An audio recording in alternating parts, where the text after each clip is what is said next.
Assalamualaikum. Selamat hari ini. Alhamdulillah, aku cerdas, aku santun, aku tangguh.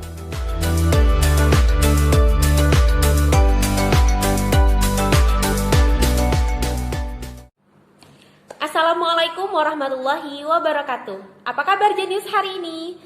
Alhamdulillah, aku cerdas, aku santun, aku tangguh. Jenius, sip, mantap. Halo adik-adik, jumpa lagi bersama saya Kak Reta dari Sanggar Jenius Yatim Mandiri Surabaya. Hari ini kita bertemu lagi dalam program Kita Belajar Mandiri. Oke adik-adik, kali ini kita akan belajar mengenai operasi penjumlahan pecahan biasa dengan pecahan biasa. Tapi sebelum kita masuk ke materi, kita berdoa dulu ya agar ilmunya barokah. Berdoa dimulai. Bismillahirrahmanirrahim. Alhamdulillahi rabbil alamin. Ar-Rahmanirrahim. Maliki yaumiddin. Iyyaka na'budu wa iyyaka nasta'in. Ihdinas siratal mustaqim. Siratal ladzina an'amta 'alaihim ghairil maghdubi 'alaihim waladdallin. Amin. Raditu billahi rabba wa bil islami dina wa bi muhammadin nabiyya wa rasula. Rabbi zidni ilma warzuqni fahma birahmatika ya arhamar rahimin. Amin. Alhamdulillah. Sekarang kita coba ingat kembali materi tentang pecahan. Bilangan pecahan itu apa sih, Kak? Jadi bilangan pecahan adalah bilangan yang digunakan untuk menunjukkan dua bilangan yang berbeda. Misal, kalau kita tulis, anggap saja bilangan pecahannya A per B, dengan A merupakan pembilang dan B merupakan penyebut. A dan B adalah bilangan bulat dan B tidak boleh sama dengan 0. Jadi kalau kita tuliskan dalam bentuk angka kayak ini ya, jadi 1/2. Nah, ini salah satu contoh bilangan pecahan. 1 adalah pembilang dan 2 adalah penyebut. Jadi gampangnya yang di atas itu disebut pembilang dan yang di bawah disebut sebagai penyebut. Oke, sekarang kita masuk langsung ke operasi penjumlahan pecahan biasa dengan pecahan biasa. Nah, adik-adik, ketika kita akan menjumlahkan bilangan pecahan, maka kita harus memperhatikan dua hal. Yang pertama,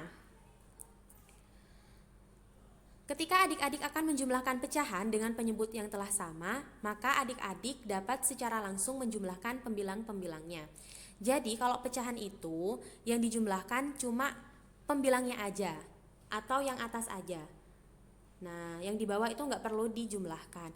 Tapi yang di bawah atau penyebut itu harus sama dulu sebelum dijumlahkan. Nah, di contoh 1 ini kita bacakan ya. 2/5 ditambah 6/5. Itu kan penyebutnya udah sama-sama 5. Jadi kita langsung jumlahkan aja pembilangnya. 2/5 ditambah 6/5 sama dengan 8/5. Tapi adik-adik, nah, ketika penyebutnya belum sama, maka harus disamakan dulu. Baru pembilangnya bisa dijumlahkan. Misal kayak contoh 2. 2/4 ditambah 4/5. Nah, itu kan belum sama ya penyebutnya. Jadi harus kita samakan dulu. Gimana caranya? Caranya ada 2. Di sini Kak Reta akan ngasih tahu 2 cara gimana kita bisa menyamakan penyebut. Yang pertama dengan mengalihkan silang penyebutnya. Nah, rumusnya kayak gini. A per B ditambah C per D sama dengan AD ditambah CB per BD. Biar kita nggak bingung, kita langsung masuk ke contoh aja ya. Nah, ini contohnya. 2/4 ditambah 4/5. Itu kan belum sama ya tadi. penyebutnya, satunya 4, satunya 5. Jadi kita samakan dengan mengalihkan silang. Apa yang dikalikan silang? Penyebutnya. Jadi yang 4 dikalikan 5, nanti yang 5 juga dikalikan 4. Loh kak, kok pembilangnya juga dikalikan? Iya, jadi kalau penyebutnya dikalikan, maka pembilangnya juga ikut dikalikan. Nah, kita langsung kerjain aja.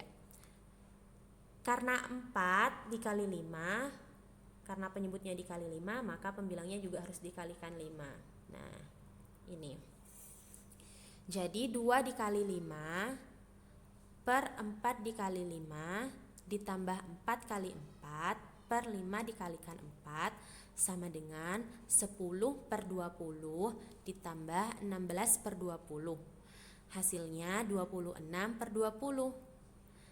Jadi kalau penyebutnya udah sama, ini penyebutnya udah sama, baru kita bisa menjumlahkan pembilangnya. Hasilnya ini dia. Nah, oke, cara selanjutnya kita bisa menyamakan penyebut menggunakan pohon faktor. Nah, misal ada contoh soal kayak gini. 1 per 12 ditambah 2 per 30.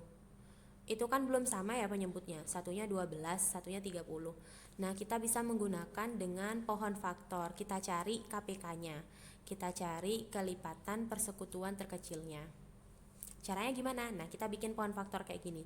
Sebenarnya ada dua cara, satunya pohon faktor, satunya tabel. Tapi di sini kakak akan memberi contoh menggunakan pohon faktor. Kita bikin pohon faktornya ya, dari yang 12 dulu, yang ini dulu.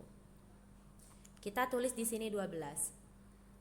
Nah, terus setelah itu 12 ini dibagi dengan bilangan prima dimulai dari yang terkecil. Bilangan prima yang terkecil kan 2. 12 bisa nggak sih dibagi 2? Oh, ternyata bisa. 12 dibagi 2 sama dengan 6. Nah, sekarang masih sisa 6 nih angkanya. Kita bagi lagi dengan bilangan prima yang terkecil. Bilangan prima yang terkecil kan 2. 6 bagi 2 3. Nah, sekarang udah nyampe 3 nih. 3 masih bisa dibagi lagi nggak ya? Ternyata udah nggak bisa, maka didapatkan 2 pangkat 2 dikali 3. Sekarang kita masuk yang 30. Kita coba yang 30 ya. Nah, 30 dibagi sama bilangan prima yang terkecil 2. Bisa hasilnya 15. 30 dibagi 2 hasilnya 15. Sekarang 15 kita bagi dengan bilangan prima yang terkecil. 15 kalau dibagi 2 kan nggak bisa. Nah, berarti kita cari bilangan prima yang lain. Setelah 2 bilangan prima ada 3. Nah, ternyata 15 bisa dibagi 3, hasilnya 5. Nah, 5 ini udah nggak bisa dibagi lagi. Berarti kita mendapatkan hasil 2 kali 3 dikali 5. Sekarang kita cari KPK-nya. Kita cari kelipatan persekutuan terkecilnya. Nah, sekarang dimulai dari angka yang sama. Nah, di 12 itu kan ada 2 pangkat 2. Di 30 ada 2. Kita ambil yang paling tinggi nilainya, 2 pangkat 2. Nah, kita udah tulis ya 2 pangkat 2.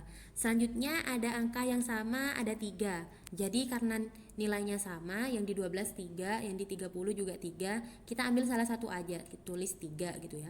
Selanjutnya ada angka apa lagi? Ada 5.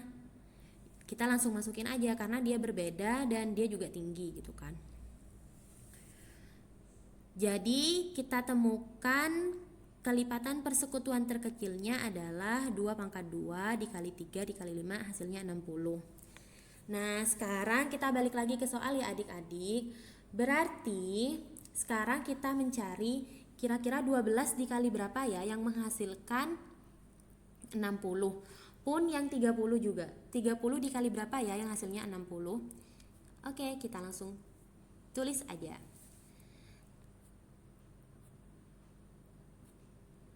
Nah, ini dia hasilnya.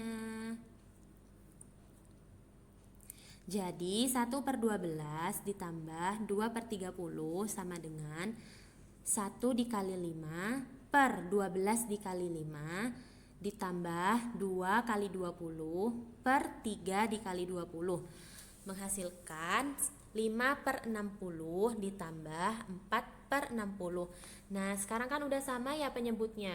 Kalau udah sama langsung dijumlahin aja. 5 tambah 4 sama dengan 9 per 60.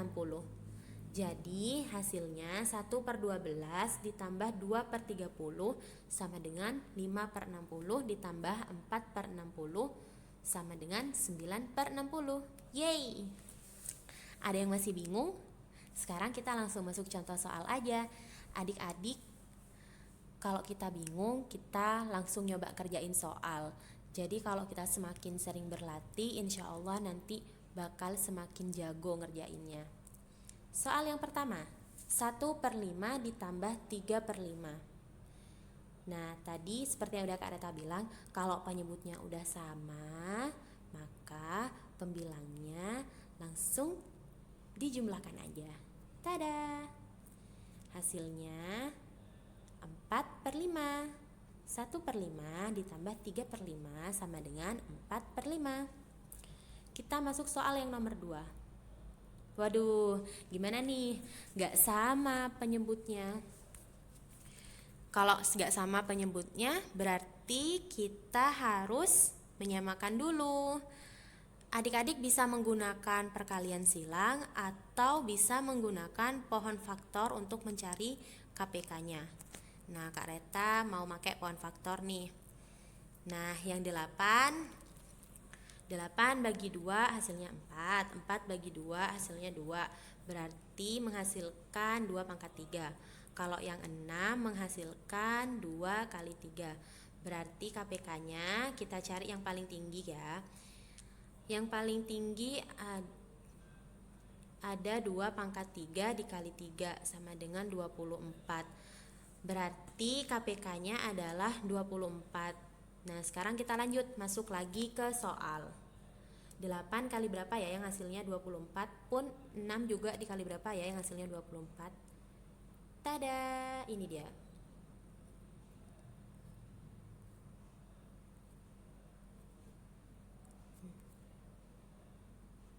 Nah jadi 2 per 8 ditambah 3 per 6 sama dengan 2 dikali 3 per 8 dikali 3 ditambah 2 dikali 4 per 6 dikali 4 sama dengan 6 per 24 ditambah 8 per 24. Nah sudah sama nih penyebutnya, kita langsung tambahin aja pembilangnya. 6 ditambah 8 per 24 sama dengan 14 per 24. Gimana adik-adik, masih bingung? Kalau masih bingung silakan cari soal-soal yang lain terus coba dikerjain sendiri. Oke, sekian penjelasan dari Kak Reta. Mohon maaf apabila masih banyak yang kurang bisa dimengerti. Sampai bertemu di video selanjutnya. Terima kasih. Wassalamualaikum warahmatullahi wabarakatuh.